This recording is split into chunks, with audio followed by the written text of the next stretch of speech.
Telugu athlete Deepti Jeevanji చరిత్ర సృష్టించారు. తన స్వగ్రామమైన వరంగల్ జిల్లా పర్వతగిరి మండలం కల్లెడ గ్రామంలో గ్రామ ప్రజలు బాణాసంచాలు కాల్చి సంబరాలు చేసుకున్నారు. ఆ దృశ్యాలను ఇప్పుడు మనం చూస్తున్నాం.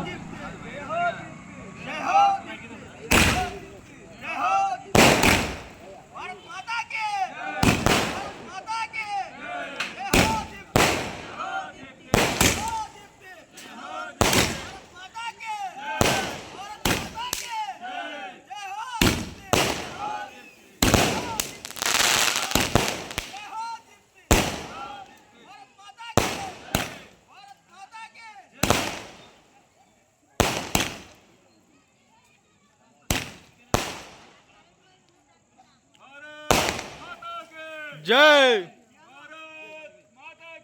जय।